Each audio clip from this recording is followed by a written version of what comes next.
This is the DAR Today podcast, and I'm your host, Brooke Bullmaster Stewart. One quick announcement we want to make before we go on. Do you remember a segment that we had a little while back on Dr. Mary Edwards Walker?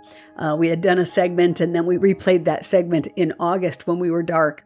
She was an amazing woman. Well, we talked in that segment about the U.S. Mint remembering her with a commemorative coin, and that was going to be coming out soon. Well, guess what? They've been released and they are gorgeous. So we came across a member the other day that let us know how much she loved that segment about Dr. Walker. And then she said, guess what? Those coins are now available on the website. So if you go on usmint.gov and look for coins, you can find it there. But we'll also, of course, put a link in the show notes. So that's great. And that was neat to meet that member and have her let us know how much she enjoyed that. So thank you so much, Julia Burrows, for that tip about the coins being available. Thanks. Now, speaking of commemorations, you, of course, know that it is Constitution Week this week. And, of course, Constitution Day is on the 17th. And did you know, though, that DAR initiated the observance in 1955 when our society petitioned the U.S. Congress to dedicate that week of September 17th through 23rd as Constitution Week? Kind of neat. So Congress adopted the resolution, and on August 2nd, 1956, President Eisenhower signed it into public law. But remember, too, to ring bells at 4 p.m. Eastern Time on September 17th. So regardless of whether you're in Hawaii or Oklahoma or North Carolina or wherever you're at. So at 4 p.m. Eastern, we are all going to go outside and ring bells across America to help everyone remember the significance and importance of our U.S. Constitution. But of course, to continue on that same vein of commemorations, today's episode is all about the commemoration of Lafayette's tour with us in the United States 200 years ago. We've touched on this before, but now those events have started. They started in August, where he arrived in New York in the harbor, and they continue on all around the country. 13 months of fantastic events happening all over. So we will be continuing our interview that we started a while back with Patti Maclay, the National Chair of the Franco-American Memorial Committee, and continuing our talk with her. And then we'll talk about some of the events that have happened thus far. And also we'll talk about some coming up. So we hope you'll stay tuned. But before we get into any of that, we just ask, of course, that you like and subscribe to this podcast, hitting that notification bell so you don't miss an episode. And as always, thank you so much for being here with us today.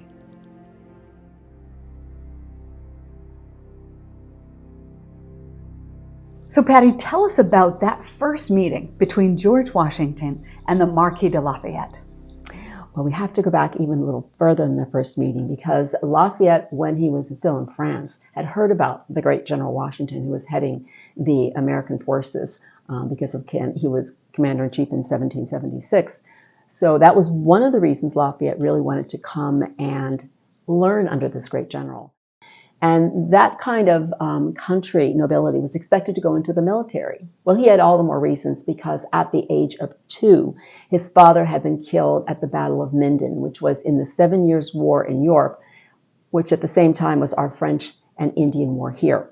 So he was committed to the military situation. And then because the King of France was not allowing any young French officers to come over, because it would make an imbalance in that very tenuous treaty that was between England and France at the time, Lafayette made up his mind that if he wasn't going to be able to go officially, he was going to go unofficially. So he bought his own boat, labeled it, named it La Victoire, for victory, and set sail for the United States in 1777. He landed in the Carolinas, had to make a long, arduous trip up to Philadelphia to introduce himself, and he was there with 14 other officers. One American, was at almost 13 officers who were French and one American. And they're all going, this is the worst situation ever. The mosquitoes are biting them. The humidity is horrible. Remember, it's June and July of 1777. And he's like, this is the best thing ever. I love this country. And in his writings, this comes across, and his friends are going, please stop. And so he finally makes it to Philadelphia, knocks on the door. They don't identify him. He's just, quote, another French officer coming over for glory and money. And so he then reproduced papers that he had been given by both Silas Deane and Ben Franklin.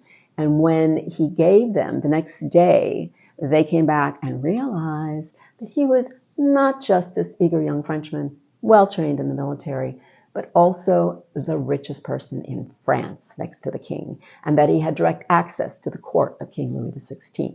That kind of changed his profile. Meanwhile, poor George Washington had been dealing with these French officers, and he was told that Lafayette was going to be coming to be in his troops.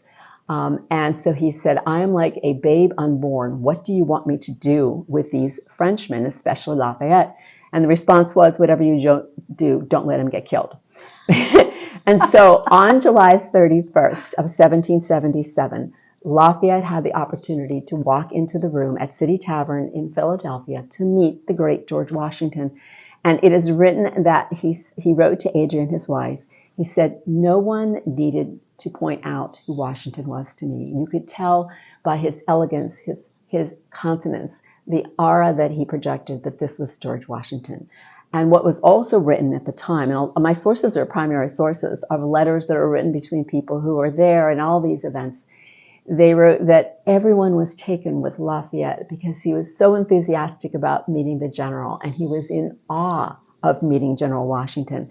So they met one another, and apparently in actually Washington's own letters, he had left the tavern, and then something pulled him back, and he went back into the tavern to see Lafayette sitting by himself. And he walked up to him and said, sir, I would very much welcome you to become a member of my military family and one of my aides-de-camps. And Washington meant he had been told by Congress, you got to take care of him, don't let him get killed. But Lafayette's like, hasn't had a father since the age of 2. And he's like, this man is offering me to join his family.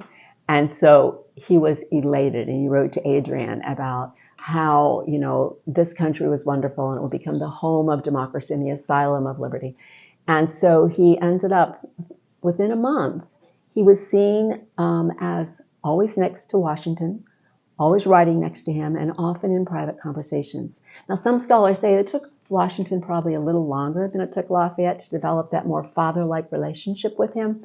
But Lafayette right off the bat was, oh my gosh, this is the person I really have wanted to meet. Because he had a father-in-law in his wife, Adrienne Noailles, who was actually direct access to the king and was head of the Noailles Dragoons, the best fighting force in France, but he could not communicate with him the same way that he found he could between Lafayette and Washington.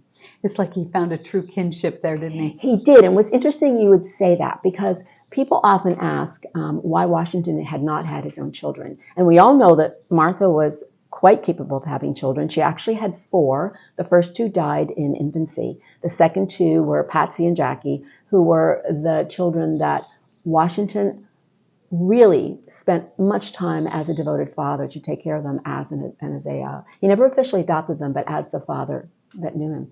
But many people have written that Washington might very well have missed having his own child, especially a son. So you have to ask yourself, if you're the commander-in-chief of the American forces, and you can imagine the son you never had, you would want this enthusiastic 19-year-old, not afraid of danger, who is the perfect military son. So there were a lot of reasons why the 2 of them really, really hit it off. And that's another whole story of how many similarities they have between them in both of their lives.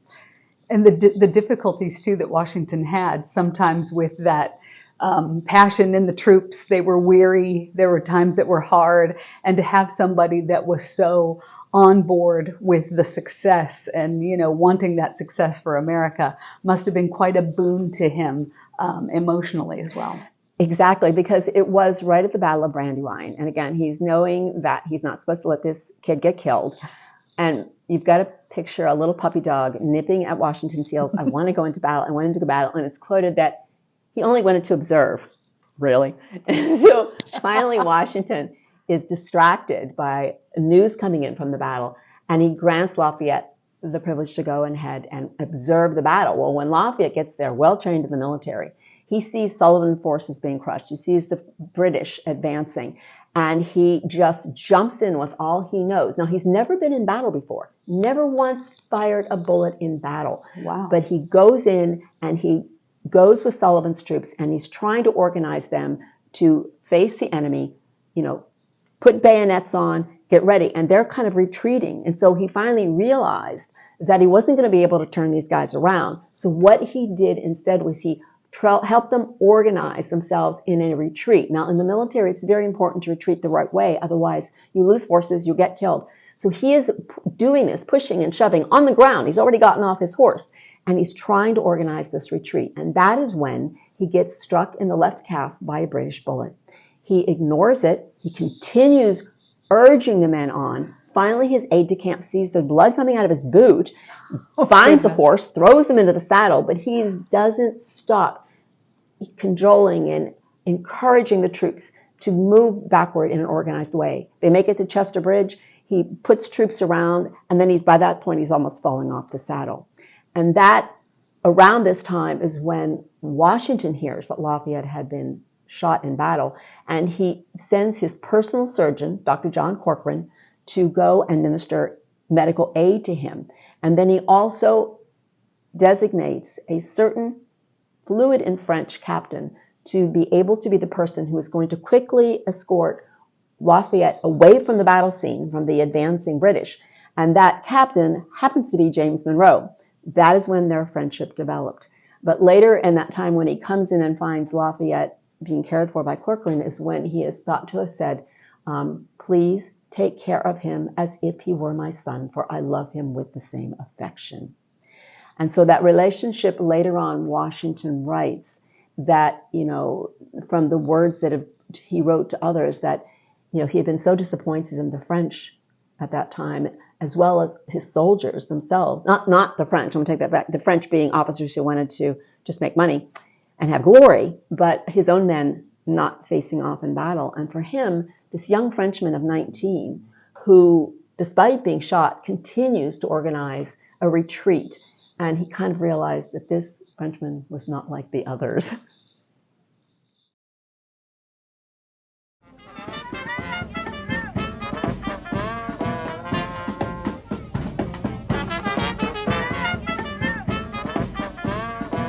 Can you imagine boating through New York Harbor accompanied by Lafayette and his companions, just as they did 2 centuries ago?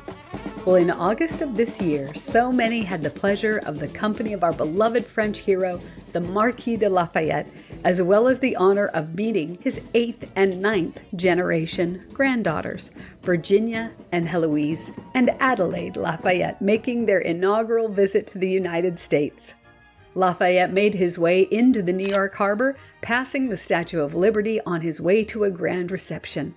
The arrival party featured the Cadets Lafayette Band, Boy Scouts, military personnel, dignitaries, devoted fans, a 13-gun salute from Fort Hamilton, and a ceremonial troop review, while afterward they went on to Evacuation Plaza for a flag-raising ceremony. After a parade and an incredible day, Lafayette and his entourage found themselves at the iconic Fraunces Tavern Museum, standing in the very room where George Washington bid farewell to his officers, with the day culminating with laughter, love, and fascinating stories, while they enjoyed libations and fine fare in Fraunces Tavern.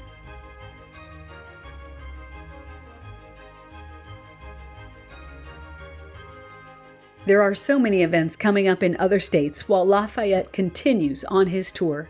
Coming up this weekend in Pennsylvania. On Saturday, there's a tour at St. Peter's Evangelical Lutheran Church, located atop Lafayette Hill. Then, the weekend of the 21st, wow! Join General Lafayette, other dignitaries, and bands for a procession to Independence Hall, commemorating the 200th anniversary of Lafayette's ceremonial arrival in Philadelphia in 1824. Be sure to check for all events. We encourage you to visit both our own website, dar.org, and lafayette200.org for details. We'll leave links in the show notes. There was also a wonderfully moving ceremony on September 6th of this year. It was put on by the Doughboy Foundation, and it was a formal wreath ceremony at the National World War I Memorial in Washington, D.C. in honor of the birthday of the Marquis de Lafayette and to recognize this bicentennial of his visit to the United States. The ceremony was held near the statue of General John Pershing, and remarks were offered by Colonel Thomas, military attaché at the French Embassy, Mr. Chuck Schwam, the Executive Director, American Friends of Lafayette, Mr. Edwin Fountain, General Counsel of the American Battle Monuments Commission, and Dr. Patti Maclay, of course, our national chair of the Franco-American Memorial Committee, and Mr. Yari Villanueva, the Executive Director of the Doughboy Foundation. But also participating in the ceremony was the American Expeditionary Forces Band Brass Quintet. Let's listen in on a little bit of that ceremony now. As we gather to honor General Lafayette's birthday, it is my distinct honor as a French representative to express what this commemoration means to us.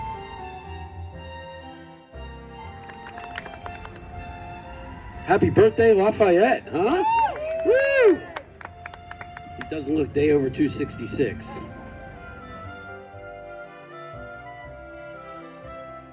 It is with pride that we stand here today on this austere site, dedicated to remembering the heroes of the war to end all wars, and at the same time, remembering the Marquis de Lafayette, born on this day 267 years ago.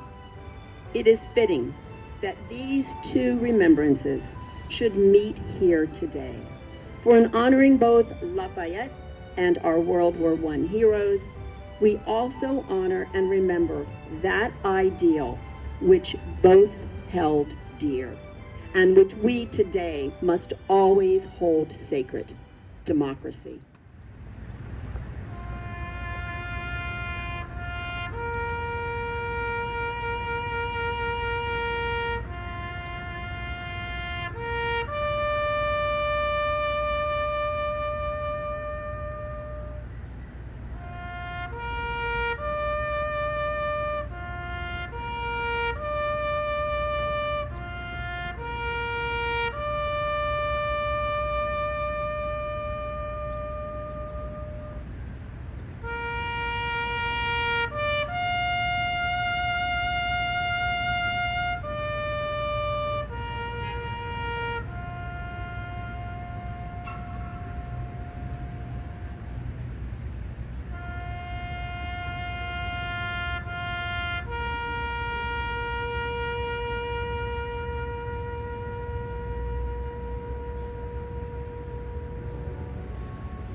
We leave you today with this quote by surprise, the Marquis de Lafayette.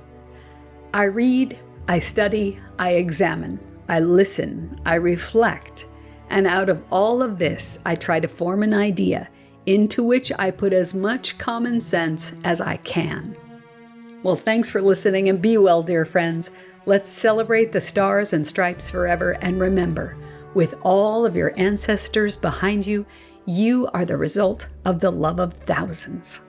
Well, this podcast was written and produced by our incredible team of writers and editors, and we are, as always, so grateful for President General Pamela Rouse Wright and Historian General Suzanne Heskey for their constant guidance, to Lena Hoffman, Allison Manila, Elise Forrester, and Patti Maclay for being so generous with their time.